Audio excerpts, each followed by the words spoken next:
பெரும்பாலும் இது ஊழியர்களுக்கு பிரயோஜனமாக இருக்கும் என்று நான் கர்த்தருக்குள் நம்புகிறேன். விசுவாசிகளுக்கும் பிரயோஜனமாக இருக்கும். அப்போஸ்தலர் நடபடிகள் 4ஆம் அதிகாரம் 31வது வசனத்தை நான் வாசிக்கிறேன். அவர்கள் ஜெபம் பண்ணின போது அவர்கள் கூடியிருந்த இடம் அசைந்தது. அவர்கள் எல்லாரும் பரிசுத்த ஆவியினால் நிரப்பப்பட்டு தேவ வசனத்தை தைரியமாய் சொன்னார்கள். 2ஆம் அதிகாரம் அப்போஸ்தலர் நடபடிகள்ல பரிசுத்த ஆவியானவர் இறங்கினாரு, இடம் அசைந்தது, நம்ம எல்லாருக்கும் தெரியும். இந்த இடம் அசைந்த இடம் இது 2வது. 4ஆம் அதிகாரத்துல இதே மாதிரி ஒரு சம்பவம் நடக்குது. இப்ப நடந்த போது அவங்க ஜெபம் பண்ணும் போது பரிசுத்த ஆவியால் நிரப்பப்பட்டு இடம் அசைந்தது அப்படின்னு பாக்குறோம். ஆனா இந்த தடவை சிச்சுவேஷன் வேற. எதற்காக இந்த ஜெபம், அதான் ரொம்ப முக்கியம். 2ஆம் அதிகாரத்துல அவங்க ஜெபம் பண்ணின போது அவங்களுடைய ஜெபத்தினுடைய நோக்கம் வேறு. அவர்கள் ஒருமனப்பட்டு கூடி வந்திருந்தார்கள். அவங்களுக்கு ஒரு ஜெப குறிப்பை இயேசு கொடுத்திருந்தார். என்ன ஜெப குறிப்பு? உன்னதத்திலிருந்து பலன் உங்களிடத்துல வருகிற வரைக்கும், பரிசுத்த ஆவி வருகிற வரைக்கும் எருசலேமிலே நீங்கள் தங்கி இருங்கள்னு சொல்லியிருந்தார். சோ அவங்களுடைய ஒரே நோக்கம் பரிசுத்த ஆவியானவர் வர வரைக்கும் நம்ம இருக்கணும். அப்ப அவங்க ஜெப குறிப்பும் அதுவா தான் இருந்திருக்கும். பரிசுத்த ஆவியானவர் வருவாரு, நம்ம ஒருமனப்பட்டு ஜெபம் பண்ணுவோம்னு ஜெபம் பண்ணிட்டு இருக்காங்க. ஆனா இப்போ விஷயம் அது இல்ல. இந்த 4ஆம் அதிகாரத்தை நீங்க வாசிச்சு பாத்தீங்கன்னு சொன்னா அப்போஸ்தலர் கரத்துல ஒரு பெரிய அற்புதம் நடக்குது. உடனடியாக அவர்கள் பிடிக்கப்படுகிறார்கள், அடிக்கப்படுகிறார்கள், அவர்கள் சங்கத்தில ஒப்படைக்கப்படுகிறார்கள். ஆனால் நடந்தது என்ன? அவர்கள் சங்கத்தால அவர்கள் மேல எந்த குற்றத்தையும் நிரூபிக்க முடியவில்லை. நிரூபிக்க முடியாததுனால 21ஆம் வசனம், நடந்த சங்கதிகளை குறித்து எல்லோரும் தேவனை மகிமைப்படுத்தினபடியினால் ஜனங்களுக்கு பயந்து அவர்களை தண்டிக்க வகை ஒன்றும் காணாமல் அவர்களை பயமுறுத்தி விட்டு விட்டார்கள். இதுதான் இங்க ரொம்ப விஷயம். இந்த இடம் முழுக்க பாத்தீங்கன்னு சொன்னா அவங்கள பயமுறுத்தினாங்கன்னு இருக்கு. அதான் ரொம்ப முக்கியமான விஷயம். இந்த அப்போஸ்தலர்கள் வசனத்தை தைரியமாய் பேசின போது அவங்க கிட்ட சத்தியம் இருந்தது, அவங்க வாழ்க்கையில உண்மை இருந்தது, அவர்களிடத்துல குற்றம் காணப்படவில்லை. அப்படி ஒரு மினிஸ்ட்ரி அவங்க செய்யும் போது உபத்திரவம் வந்தது. இன்னைக்கு ஊழியத்துல உபத்திரவம் வருது. நிறைய ஊழியர்கள் கிராமங்கள்ல உண்மையா ஊழியம் பண்றாங்க, பட்டணங்களையும் பண்றாங்க, காடுகள்லயும் பண்றாங்க. அப்படி இருக்கும்போது பெரும்பாலும் கிராமங்கள்லயும் இந்த மாதிரி மிஷனரிகளா போறவங்களுக்கும் அங்க லோக்கல் ஏரியாவில் நிறைய பிரச்சனை, நிறைய உபத்திரவம். ஆனால் பல இடங்கள் அவர் அடிக்க தொடங்குறாங்க. இங்கேயும் அவங்க அடிக்க தொடங்குறாங்க, சபைகளை நடத்த விடாம தடுக்கிறாங்க. சரி, இது எல்லாமே சட்டப்படி சரியா? இதுல அவங்க கிட்ட குற்றம் ஏதாவது இருக்குதான்னு கேட்டீங்கன்னா அப்படி ஒண்ணு கிடையவே கிடையாது. ஏன் அப்படின்னு கேட்டீங்கன்னா, இது ஒரு ஜனநாயக நாடு. இங்க நமக்கு சட்ட ரீதியாக எல்லா அனுமதியும் கொடுக்கப்பட்டிருக்கு. We can preach gospel. நல்லா தெரிஞ்சுக்கொள்ளுங்க, நாம் சுவிசேஷத்தை அறிவிக்கலாம். அறிவிப்பதற்கு சட்ட ரீதியாக நமக்கு அனுமதி உண்டு. We can distribute tracts. நாம் இந்த tracts கொடுப்பதற்கு அனுமதி உண்டு, அரசாங்க ரீதியாக அனுமதி உண்டு. இரண்டாவது, நாம கூடி ஜெபிக்கலாம். நாம எல்லாருமே ஒரு இடத்துல கம்யூனியனுக்கு வரலாம், கூடி ஜெபிக்கலாம், கர்த்தரை ஆராதிக்கலாம். வீட்டுக்குள்ள நம்ம ஆராதிக்கிறதுக்கு எந்த விதமான தடையும் கிடையாது. அதையும் தாண்டி சபை நடத்துவதற்கு அரசாங்க ரீதியாக அனுமதி கொடுக்கப்படுகிறது. நாம இது எல்லாமே ப்ரொசீஜரா பண்றோம். ஆனா பல நேரங்களில இப்படி நாம பண்ண போகும்போது இதற்கு பல இடங்களில் அனுமதி மறுக்கப்படுகிறது. சட்ட ரீதியாக அல்ல, லோக்கலாக சில அனுமதி மறுக்கப்படுகிறது. அடுத்த லெவலுக்கு போவாங்க, பயமுறுத்துவாங்க. இங்க நடக்கிற மாதிரி, ஏன் நம்ம கிட்ட குற்றம் இல்லை, பயமுறுத்துவாங்க. பயமுறுத்தி நடத்தக்கூடாது, சபை நடத்தக்கூடாது, கூட்டம் நடத்தக்கூடாது. நீ எப்படி சொல்வ, நீ எப்படி இயேசுவை சொல்வ? ஏன் சொல்லக்கூடாது? சொல்லலாம். we have rights, we have rights according to law. சட்ட ரீதியாக நமக்கு அனுமதி இருக்கிறது. அதையும் தாண்டி அவர்கள் அடுத்த லெவலுக்கு போவாங்க. அதாவது கையை நீட்டுவாங்க, அடிக்க தொடங்குவாங்க, அப்புறம் சில தவறான காரியங்களை கையாளுவாங்க, இதெல்லாம் செய்வாங்க. இது எல்லாத்துக்கும் சட்ட ரீதியா சரின்னு கேட்டீங்கன்னா கிடையாது. அப்படி இருக்கும்போது இவர்களை நாம் மேற்கொள்வதற்கு என்ன செய்யணும்? இன்னைக்கு நாம பல நிலைகளை பார்க்கிறோம். இப்போ சில ஊழியர்கள் என்ன செய்யறாங்க அப்படின்னா, இந்த மாதிரி பிரச்சனைகளை அவங்க விரும்புறது இல்ல. அதனால அவங்க இந்த மாதிரி ஒரு காஸ்பலுக்கே போறது இல்ல. ஒருத்தர் டிவில வாக்குவாதத்துல, அதாவது ஒரு டிபேட்ல சொல்றாரு, நானும் கிறிஸ்தவன் தான், நானும் சுவிசேஷமே சொல்றது இல்லைங்க, என்னால எந்த பிரச்சனையும் இல்லைன்னாரு. நீங்க கிறிஸ்தவன் சொல்றதே தப்பு. கிறிஸ்துவினுடைய சுவிசேஷத்தில் ஒரு பார்ட் நீங்களும் சுவிசேஷம் சொல்லணும். நீங்க ரட்சிக்கப்பட்டிருக்கீங்கன்னா உங்க ரட்சிப்பிற்குள்ள ஒரு பார்ட் சுவிசேஷம் சொல்லுதல். அது உங்கள் மேல் விழுந்த கடமை. இதுல ஒரு பெருமை வேற அவருக்கு. நான்லாம் கூட கிறிஸ்டியன், நாங்களாம் சொல்றது இல்லை. எனக்கு அது அவர் சொன்னதுல எனக்கு பிடிச்ச ஒரு விஷயம் இருந்துச்சு. என்ன தெரியுங்களா? அவர் சொன்னாரு, இந்த பெந்தகோஸ்தேக்காரங்க ஆவிக்குரியவங்க சொல்றவங்க தாங்க இந்த மாதிரி சுவிசேஷத்தெல்லாம் சொல்றாங்க. ரைட், ஃபைன், நல்லது, சந்தோஷம். அந்த சாட்சியாவது கரெக்டா சொன்னாரு. சுவிசேஷம் சொல்ல வேண்டியது நம்மேல் விழுந்த கடமை. You must breach. அப்படிப்பட்ட நேரத்தில் இப்படிப்பட்டவர்கள் வருவார்கள். இப்ப இந்த இடத்துல இவங்க பயமுறுத்தி அனுப்புனாங்க. 2-3 இடத்துல இருக்குது பயமுறுத்தி பயமுறுத்தி அப்படின்னு இருக்குது. அப்படி இருக்கும்போது இந்த ஜெபம் எதுக்காக பண்ணப்படுது? 30வது வசனம், உம்முடைய ஊழியக்காரர் உம்முடைய வசனத்தை முழு தைரியத்தோடும் சொல்லும்படி அவர்களுக்கு அனுக்கிரகம் செய்தருளும் என்றார்கள். அனுக்கிரகம் செய்தருளும் எதுக்கு? தைரியமாய் வசனத்தை பிரசங்கிக்கும்படி. இந்த ஜெபம் தான் இன்னைக்கு கடைசி காலத்துல தேவை. இன்னைக்கு வசனத்தை சொல்லுவதற்கு பயம், அதுவும் வசனத்துல உள்ளதை எடுத்து சொல்றதுக்கு இன்னும் பயம். என்ன காரணம்? ஐயோ சொன்னா பிரச்சனை வருமா? நல்லா கவனிச்சுக்கொள்ளுங்க. வசனத்தை தைரியமா சொல்லணும். எந்த வசனத்தை சொல்லணும்னு இருக்குது. நான் எப்பவும் சொல்லுவேன், நான் வணங்குற இயேசு கிறிஸ்துவை பத்தி சொல்லுவதற்கு எனக்கு எந்த தடையும் இல்லை. மற்றவருடைய வழிபாட்டை குறை சொல்வதற்கு எனக்கு அனுமதி இல்லை. நான் அதை சொல்ல வேண்டிய அவசியம் இல்லை. மற்றவங்களுடைய கடவுளை பத்தி குறை சொல்றதுக்கு நான் இங்க வரல. என் தேவன் நல்லவர்கள் இருக்காரு, அதை சொல்ல மட்டும் தான் நான் வந்திருக்கேன். அதை நீங்க தைரியமா சொல்லுங்க. அதுக்கு தடை வரும்போதுதான் இந்த ஜெபம் தேவை. அதுக்கு நம்ம இயேசுவ சொல்றதுக்கு சிலர் மதியினமா, சிலர் என்ன செய்யறாங்கன்னா மத்த வழிபாட்டு முறைகளையும் அவங்களுடைய கடவுள்களையும் அவங்க தவறாக பேசுறாங்க. அது அவசியமே கிடையாது, தேவையும் இல்லை. சுவிசேஷத்துல அது பகுதியா வராது. சுவிசேஷம் என்பது நற்செய்தி. நற்செய்தி என்பது தேவன் நல்லவர் என்பது நற்செய்தி. இயேசு ரட்சிக்கிறார் என்பது நற்செய்தி. இயேசு கிறிஸ்து உன்னை மீட்கும்படி வரப்போகிறார் என்பது நற்செய்தி. இத மத்தவங்களை திட்டுறது துர்ச்செய்தி. அது நமக்கு தேவையில்லை. அப்ப நற்செய்தி சொல்லும் போது உனக்கு தடை வருதா? உன் சபைக்கு தடை வருதா? உங்களுடைய ஊழியத்துக்கு தடை வருதா? உங்களுடைய குடும்பத்துக்கு விரோதமா எழும்புறாங்களா? இந்த ஜெபம் தான் ரொம்ப முக்கியம். 31வது வசனத்துல ஒரு ஜெபம் இருக்கு. அந்த ஜெபம் பண்ணும்போது ஒரு அசைவு உண்டாகும். இந்த அசைவு அங்க இருக்கிற அத்தனை பேருக்கும் உன் மேல ஒரு பயத்தை உண்டாக்கும். நீங்க பாருங்க, அடுத்த அதிகாரத்துல 13வது வசனத்துல, மற்றவர்களில் ஒருவரும் அவர்களோடு கூட சேர துணியவில்லை. 11வது வசனம், சபையார் எல்லாருக்கும் இவைகளை கேள்விப்பட்ட மற்ற யாவருக்கும் மிகுந்த பயம் உண்டாயிற்று. உன் மேல ஒரு பயம் ஒண்ணு வரும். உன் கிட்ட வரத்துக்கு யோசிப்பான். ஏன்? உன்னை தொட்டா கெட்டோன்னு அவனுக்கு தெரியணும். உன் மேல கைய வச்சா ஏதாவது நடக்கும்ன்ற ஒரு அசைவு வரணும்.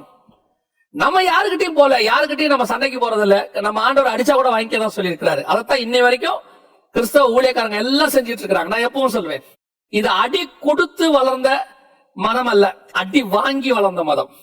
இது மத்தவனை சாவடிச்சு வளர்க்கிற மதம் அல்ல, ஜீவனை கொடுத்து வளர்ந்த மதம். என் மார்க்கமே மரணத்துல ஆரம்பித்ததுதான் இது. இயேசு கிறிஸ்துவின் மரணத்துல தான் நம்ம ஆரம்பிச்சிருக்கிறோம். அதனால அதுல எந்த மாற்று கருத்தும் இல்லை. நாம யாரையும் அடிக்க போறதும் இல்லை, நாம யாரையும் கொல்ல போறதும் இல்லை. ஆனா உன்னை அடிக்க வராங்க, உன்னை தடை பண்றாங்க அப்படின்னா இன்னைக்கு நம்ம 2 ரீதியா இத ஃபேஸ் பண்ண பாக்குறோம். என்ன ஃபேஸ் பண்ண பாக்குறோம்? ஒன்னு சட்ட ரீதியாக போறாங்க. நான் அவங்களை குறை சொல்றதுக்கு இல்ல, அவங்களுடைய விசுவாசத்துக்கு அளவுக்கு தக்கதாக அவங்க சட்ட ரீதியா போய் அங்க யாரையாவது சந்திச்சு அவங்க கிட்ட போயிட்டு பர்மிஷன் வாங்கி அந்த ஊழியத்தை நடத்துவதற்கு அவங்க என்ன செய்யறாங்கன்னு கேட்டீங்கன்னா அவங்க பர்மிஷன் வாங்கி நடத்துறாங்க. இதை நீங்க சொல்ல முடியாது, இது தப்புன்னு நீங்க சொல்லிட முடியாது. அது விசுவாசத்தினுடைய அளவு. இது பழைய ஏற்பாட்டு முறைன்னு கூட வச்சுக்கலாம். ஏன் பழைய ஏற்பாட்டுல நெகேமியா போய் ராஜா கிட்ட வாங்குறாரு, எஸ்தர் போய் ராஜா கிட்ட கை நீட்டுறாங்க, தானியேல் போய் ராஜா கிட்ட விண்ணப்பம் பண்றாரு. இப்படி ஒவ்வொருத்தரும் ஒரு இடத்துல இருக்குது. யோசேப்பு போறாரு. சோ இது ராஜா கிட்ட போறதுங்கிறது ஓல்ட் டெஸ்ட்மென்ட். ஆனா நியூ டெஸ்ட்மென்ட்டை பொறுத்த வரைக்கும் அந்த ராஜாவே உன்னை பார்த்து பயப்படுற அளவுக்கு கர்த்தர் உன்னை மாத்துவாரு. அதனாலதான் நியூ டெஸ்ட்மென்ட் சர்ச்சுக்கு அடையாளமா இருக்கிற எலியாவை பார்த்து ஆகாப் பயந்தான்.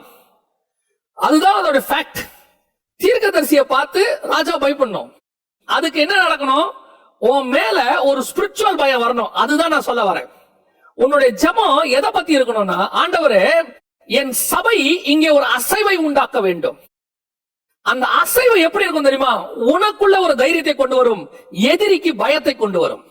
உனக்குள்ள ஒரு தைரியம் வரும். அட்ரா நீ பாப்போம், நான் பேசுறத பேசுவேன், நான் நிறுத்த மாட்டேன். அதுதான் பவுல். பட்டணங்கள் தோறும் அடிக்கப்பட்டாலும் கூட, அவன் செத்தவன் என்று விட்டு விட்டு போனாலும் கூட அவன் எழுந்து நின்று பிரசங்கம் பண்ணினான். அடுத்து என்ன பண்ண போறீங்க? அடிக்க போறீங்களா? அடிங்க. எல்லா அப்போஸ்தலர்களும் அப்படித்தான் ரத்த சாட்சியை மரித்தார்கள். அடுத்து இன்னைக்கு எத்தனையோ ஊழியக்காரங்க இருக்கிறாங்க, எத்தனையோ ஊழியக்காரங்க இருக்கிறாங்க. சமீபத்தோட சாட்சி கேட்டேன். ஒரு ஊழியக்காரரை அந்த ஏரியால போய் ஊழியம் பண்ண ஆரம்பிச்ச உடனே அந்த ரவுடி கிட்ட இருந்தவங்க எல்லாம் ரட்சிக்கப்பட்டு வந்த உடனே அந்த ரவுடிக்கு தன்னுடைய அசிஸ்டன்ஸ் எல்லாம் ரட்சிக்கப்பட்டு போயிட்டாங்க. கோவம் வந்துருச்சு, கத்தியை எடுத்துக்கிட்டு ஊழியக்காரனை வெட்ட போயிட்டான். அதையும் தாண்டி அவர் இன்னும் ஊழியம் பண்ணிட்டு இருக்கிறார். எதுக்கு சொல்றேன்? ஊழியக்காரனுக்கு விரோதமாக வெறும் மத தீவிரவாதிகள் மட்டும் வரமாட்டாங்க, சாமானியர்களும் எழும்புவாங்க. அவங்க பாதிக்கப்படும்போது அவங்க எழும்புவாங்க. ஆனா நமக்குள்ள இருக்கக்கூடிய ஒரு அசைவு, ஆண்டவர் நம்மளை பயன்படுத்துகிற முறை, நம்ம மூலமா நடக்கிற கிரியை, இதை கண்டு அவர்களுக்கு ஒரு பயம் வரணும். அதே நேரத்துல உனக்குள்ள ஒரு தைரியம் உண்டாகும். இங்க வசனம் சொல்லுது, தைரியமாய் தேவ வசனத்தை சொன்னார்கள். இந்த தைரியம் தான் முக்கியம். ஒருத்த வந்து நீயும் அவர்களோட இருந்தவன் தானேன்னு கேட்ட உடனே 3 தடவை மறுதலிச்ச பேதுரு, 2ஆம் அதிகாரத்துல பரிசுத்தாவி வந்த உடனே அவனுக்குள்ள ஒரு தைரியம் வருகிறது. எழுந்திருச்சு நின்று தைரியமாய் பிரசங்கித்தான். 4ஆம் அதிகாரத்துல புடிச்சு அடிக்கிறாங்க, தைரியமாய் பிரசங்கித்தான். அந்த தைரியம் எங்க வருது? பரிசுத்தாவியில நிரப்பப்படும் போது வருது. இன்னைக்கு பரிசுத்தாவியில நிரப்பப்பட்டு ஊழியம் பண்ணக்கூடியவங்களுக்கு அந்த தைரியம் வரும். நான் ஆரம்பத்துல ஒருத்தர் சொன்னேனே, நாங்களும் சுவிசேஷம் சொல்லலைங்க, இந்த பெந்தகோஸ்தேக்காரன் தான் ஆவிக்குரியவன் தான் சொல்ற. காரணம் உண்மைதான், அவன் ஆவியை பெறாதவன். ஆவியை பெறாதவனுக்கு தைரியம் வராது. அவன் லா பேஸ்ட் உட்காந்துட்டு இருப்பான். அதெல்லாம் நம்ம காஸ்பல்லாம் அப்படிலாம் சொல்லக்கூடாதுங்க, அவங்க சொல்ல வேண்டாம்னா விட்டுற வேண்டியது, நம்ம ஏன் சொல்லணும்? அப்படின்னா பவுல் சொல்லி இருக்க கூடாது, அப்படின்னா இயேசு சொல்லி இருக்க கூடாது. இயேசு சொல்லக்கூடாதுன்னு பிடிச்சி மேலது கீழே தள்ள போனாங்க, கல்லெறிஞ்சு கொல்ல பார்த்தாங்க. அப்ப இயேசுநாதர் வாயை மூடிக்கிட்டு பரலோகத்துக்கு ஏறி போயிருக்கணுமா? இல்ல. அவன் அடிக்க அடிக்க நான் சொல்லுவேன், அவன் தடுக்க தடுக்க நான் சொல்லுவேன். ஏன்? இது என் மேல் விழுந்த கடமை. எனக்கு சட்ட ரீதியாக எனக்கு அனுமதி இருக்கிறது. என் தேவன் எனக்கு கட்டளை கொடுத்திருக்கிறார். சட்டத்தையும் மீறி எனக்கு ஆண்டவர் கட்டளை கொடுத்திருக்கிறாரு. அவர் சொன்னதுதான் ஃபர்ஸ்ட். இன்னைக்கு நிறைய கம்யூனிஸ்ட் நாடுகள்ல சட்ட ரீதியாக அனுமதி இல்லை. ஆனால் ஜனங்க சுவிசேஷம் சொல்றாங்க. ஏன்? சட்டம் தடுத்தாலும் அவர்களுக்கு கம்யூனிஸ்ட் நாடுகள்ல, சைனால போன்ற நாடுகள்ல இருக்கு. ஆனாலும் தைரியமாய் சுவிசேஷத்தை பிரசங்கித்தார். அந்த தைரியம் உனக்குள்ள வரும். அதற்கான ஜெபத்தை இன்னைக்கு நீங்க பண்ணுங்க. நீங்கள் ஜெபிக்கும் போது எதுக்கு ஜெபிக்கணும்? ஆண்டவரே, நாங்கள் தைரியமாய் தேவவசனத்தை பிரசங்கிக்க வேண்டும். அவங்க ஜெபம் பண்ண போது அவர்கள் கூடியிருந்த இடம் அசைந்தது. அதுக்கு முன்னாடி அவங்க எப்படி ஜெபம் பண்றாங்க? முழு தைரியத்தோடும் சொல்லும்படி அவர்களுக்கு அனுக்கிரகம் செய்யும். எங்களுக்கு ஒரு தைரியம் கொடுங்கப்பா. இன்னைக்கு கிறிஸ்தவங்கிட்ட இருக்கிற மிகப்பெரிய டிராபேக், சட்ட ரீதியா இவ்வளவு பாதுகாப்பு, கவர்மெண்ட் பாதுகாப்பா இருக்கு. கவர்மெண்ட் வந்து கிறிஸ்தவர்களுக்கு பாதுகாப்பான கவர்மெண்ட் எத்தனையோ நாட்டுல இருக்குது. ஆனா இவனுக்கே பயம், சொல்றதுக்கு பயம். எதுக்குங்க நம்ம அங்க போய் சொல்லிக்கிட்டு, நம்ம எதுக்கு அந்த இடத்துல போய் சொல்லிட்டு அங்கதான் அடிக்க வராங்களே, வரட்டும். நல்லா கவனிச்சுக்கொள்ளுங்க. நீ ஜெபம் பண்ணிட்டு போ, உனக்கு ஒரு தைரியத்தை கர்த்தர் கொடுப்பார். தைரியமா பிரசங்கம் பண்ணு, எழுந்து சின்ன பிரசங்கம் பண்ணு. உன்னுடைய தைரியம் அவனுக்கு ஒரு பயத்தை உண்டாக்கும். உன் தைரியம் அவனுக்குள்ள ஒரு பயத்தை கொண்டு வரும். உன் மூலமாய் கர்த்தர் செய்கிற காரியங்கள் அசைவை உண்டாக்கணும். அந்த அசைவு அவனுக்கு ஒரு பயத்தை உண்டாக்கும். நடந்த ஒரு சம்பவம் நான் சொல்லிட்டு ஜெபம் பண்ணி முடிக்க விரும்புகிறேன். ஒரு ஊழியர் ஒரு கிராமத்துக்கு போய் ஆண்டவர் சொன்னார்னு போய் சுவிசேஷத்தை அறிவிக்கிறார். அவர் ஊருக்கு வெளியே ஒரு கொட்டா போட்டு, அப்பெல்லாம் கொட்டா தான் போட்டிருப்பாங்க, ஒரு மாதிரி கொட்டகை போட்டிருப்பாங்க, அங்க சுவிசேஷம் அவர் பண்ணு சொல்லிட்டு இருக்கிறார். ஒரு நாள் அந்த ஊழியரை அந்த ஊர்ல இருக்க சந்தையில, மார்க்கெட், அங்க 2-3 பேர் தடுத்து நிறுத்தி, என்னடா சுவிசேஷம் சொல்றியாமே, ஆண்டவரை பத்தி சொல்றியாமேன்னு சொல்லி, அந்த 2-3 பேர்ல ஒருத்தன் பேசிட்டே இருக்கும் போது, அந்த சந்தைனா உங்களுக்கு தெரியும் நினைக்கிறேன், நல்ல ஜனங்கள் கூடி இருக்கிற இடம், 100க்கும் மேற்பட்டவர்கள் கூடி அங்க நிற்கிற கூட இடம். அந்த இடத்துல அவரை ஓங்கி ஒரு அடிச்சிட்டான். அடிச்ச உடனே அந்த தேவ மனுஷனுக்கு ஒரு எல்லாரும் எதுலயும் அடிச்ச உடனே, என்ன இருந்தாலும் தேவ மனுஷனா இருந்தாலும் அவருக்கு ஒரு வெக்கமாயிருச்சு. எல்லாரும் எதுலயும் என்ன அடிச்சுட்டாங்களே எப்படி? அதை விட பெரிய விஷயம் தெரியுமா? அந்த பிள்ளைகள் இதுல கூட வரும்போது தன் தகப்பனை 2 பேர் அடிக்கிறத அந்த கூட உட்காந்துருக்க பிள்ளை பார்த்தா அந்த பிள்ளை நல்லா எப்படி இருக்கும்? பிள்ளைங்க எதிரில் அடிச்சுட்டாங்க. அந்த ஊழியக்காரனுடைய இருதயம் நொறுங்கி போச்சு. நல்லா தெரிஞ்சுக்கோங்க, இந்த அடி வாங்குற ஊழியக்காரன்லாம் பலவீனமானவனோ அல்லது திருப்பி அடிக்க முடியாதவனோ எல்லாம் கிடையாது. எத்தனையோ ஊழியக்காரன் ரவுடியா இருந்து ரட்சிக்கப்பட்டு வந்திருக்கான். அவன்லாம் திருப்பி அடிக்க கூடாதுன்னு இயேசு சொன்னதால அமைதியா இருக்கிறான். அப்போ அவனை ஆண்டவர் மாத்தி வச்சிருக்கிறாரு. அப்ப அந்த ஊழியனால எப்படி இருக்கும் தெரியுமா? அடிக்க முடியும், ஆனா அடிக்க மாட்டேன். ஏன்னா இயேசு எனக்கு சொல்லியிருக்காரு, திருப்பி அடிக்க மாட்டேன். அடிய வாங்குறாரு. அடிய வாங்கிட்டு வந்து தன்னுடைய கொட்டாய்க்குள்ள நுழையிறாரு. சாப்பிடல மனுஷன், முழங்கால் போட்டாரு, கையை தூக்குனாரு. ஆண்டவரே, இத்தனை பேர் எதிர என்ன அடிச்சிட்டாங்க, அடிச்சது கூட எனக்கு ஒன்னும் பிரச்சனை இல்லப்பா, நான் உமக்காக தான் வாங்கி இருக்கிறேன். ஆனா இத்தனை பேர் எதிரில என்ன அடிச்சுட்டாங்க, என் பிள்ளைகளும் பார்த்துட்டாங்க, என்னால தாங்க முடியல ஆண்டவரே. இன்னைக்கும் எத்தனை ஊழியக்காரன் மனைவி பிள்ளைகளுக்கு அவமானப்படுத்தப்படுகிறான் தெரியுமா?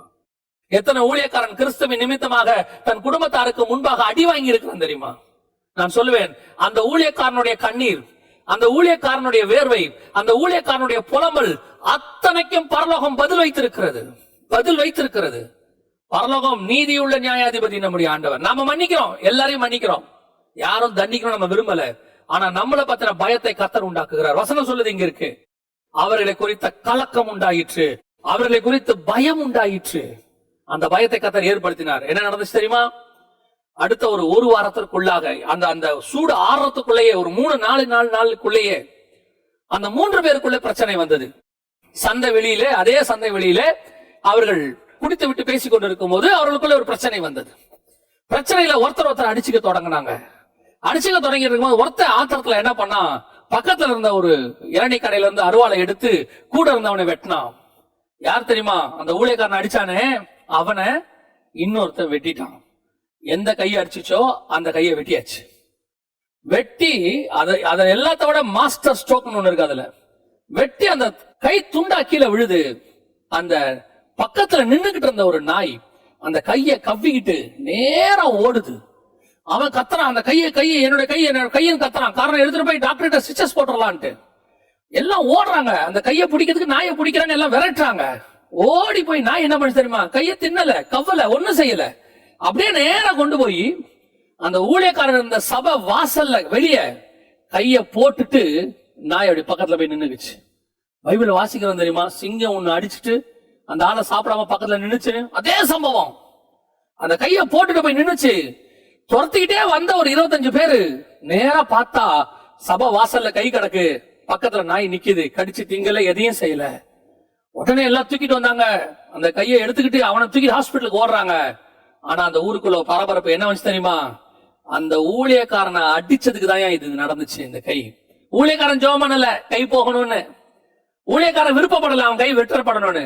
ஆனால் உன்னை குறித்த பயத்தை கர்த்தர் உண்டாக்குவார். நம்ம வேலை அது இல்ல, நம்ம வேலை சுவிசேஷம் சொல்றது மட்டும்தான். உன்னை பத்தின ஒரு கலக்கம் அந்த ஊருக்குள்ள வரும். எலியாவை பத்தின கலக்கம் ஆகாபுக்கு வரும். அப்போஸ்தலரை குறித்த கலக்கம் ரோம சாம்ராஜ்யத்துக்கு வரும். பவுலை குறித்த கலக்கம் அந்த ஏரியா மொத்தத்துக்கு வரும். அதே தேவன் உன்னோடு கூட இருக்கிறார். உன் சபையில நீ பண்ற ஜெபம் ஒரு அசைவை உண்டாக்கணும். நீ ஜெபம் பண்ணணும், முழு தைரியத்தோட நான் வேத வசனத்தை சொல்லணும்.